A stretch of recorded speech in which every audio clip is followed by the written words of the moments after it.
27 април пред една година, овие снимки од Македонското собрание го обиколија светот. Маратонската конститутивна седница кулминираше со упад на демонстрантите и крв по собраниските ходници, поради што овој ден остана запаметен како крвавиот четврток. По 4-месечната блокада од ВМРО-ДПМН владеачкото мнозинство пристапи кон избор на Талат Джафери за председател на Законодавниот дом, на што се спротивставуваа демонстрантите од Движењето за заедничка Македонија и така наречената Тиранска платформа.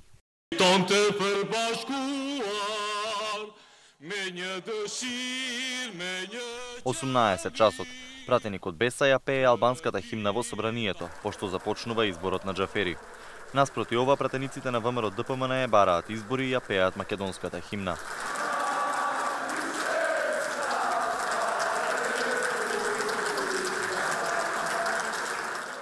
Завршува изборот на Джафери, а тој со тогаш мандатарот Зоран Заев и пратеници на нивните партии СДСМ и ДУИ се упатуваат кон собранискиот прес-центар да дадат изјави.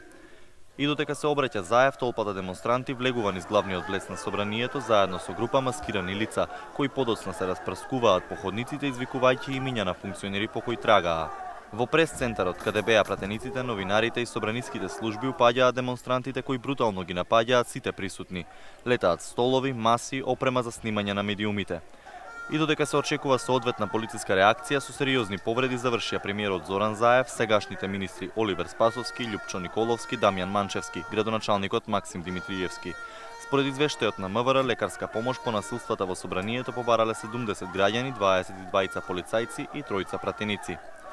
Во периодот што помина, јавноста се запозна со безброј сведоштва од новинарите, пратениците и службите за тоа како биле евакуирани и како спасиле жива глава кобната вечер на 27 април. Нападот беше кулминација на 2-годишната политичка криза, најголема од осамостојувањето, што започна со објавените нелегално прислушувани телефонски разговори, а што започна и падот на 10-годишниот режим на Груевски. Една година подоцна Македонија добива безусловна препорака од Европската комисија за старт на преговорите за членство поради спроведените реформи. Сепак, 27 април е настанот на кој шефицата на европската дипломатија Федерика Могерини се осврна при нејзината посета во земјава и го оцени како црна дамка во нашата историја, но со порака дека земјата покажала капацитет за надминување на ваква криза. Бидете горди на позитивната препорака и бидете горди што се вративте на патот каде што треба да бидете. Со оваа позитивна препорака не заборавајте како се наоѓа и се гради единство, особено по преживувањето на една длабока политичка криза која што сега е надмината. Пред точно еден месец, обвинителството за организиран криминал и корупција соопшти дека до кривишниот суд Скопје поднел обвинителен акт против 30 лица, од кои 28 се обвинети за терористичко загрозување на уставниот поредок и безбедноста, а 2 лица за помагање при извршување на истото кривично дело. Предходно беа приведени пратеници на ВМРО-ДПМН под сомнение за истото дело, откако безбедносните камери покажаа дека тие ја отвориле вратата за насилниците. На пресконференција, образложувајќи го обвинителниот акт за минатогодишните насилства од собранието, обвинителството даде и хронологија на дејствата на обвинетите пред, за време и по упадот во Законодавниот дом. Еден од осумничените во 14 часот и 30 минути добил телефонски повик со кој бил известен да ја почне акцијата. Се мобилизирало членството на неколку патриотски здруженија, знаејќи дека собранието не е соодветно обезбедено. 4 часа подоцна, во 18 часот и 58 минути, десетмина обвинети заедно со поголема група луѓе им поделиле маски, фантомки и се упатиле кон зградата на собранието. Во меѓувреме, 4 обвинети, инаку организатори на Движењето за заедничка Македонија, како дел од друга група, ги повикале и ги повеле на собраните граѓани кон собранието и со потпалувачки говори ја разгореле нетрпеливоста на собраните граѓани.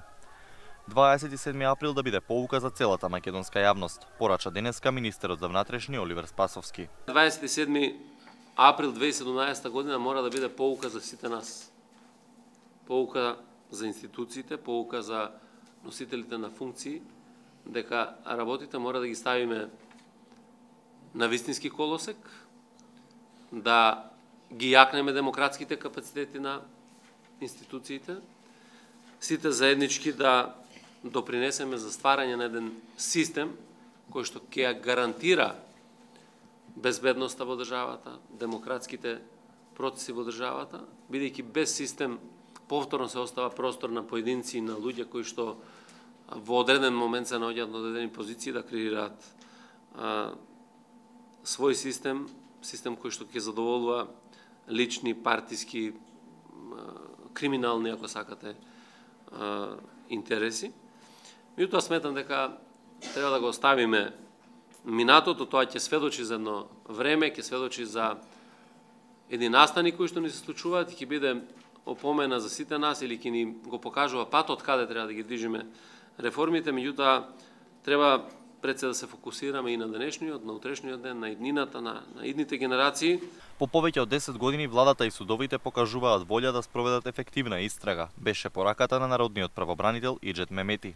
Требало да поминат во нашето општество 10 години од еден куп извештај на народниот правобранител дека немаме ефективни истраги, а после тоа требаше да поминат уште 4 години од првата пресуда во Страсбур, дека Македонија нема ефективна истрага против полициските службеници, било тоа да се од јавната безбедност или од стражарската полиција, за да ни се случи прибе и сега новата влада да искаже не само волја, туку и верба дека ова работа ја тераме. Сепак, остануваат многу неодговорени прашања. Една година по овие настани јавноста не доби одговор зошто и како се случија насилствата. Кој се е вмешан? Дали изборот на претседател на собранието беше повод за крвопролевањето или пак во прашање беше нешто друго?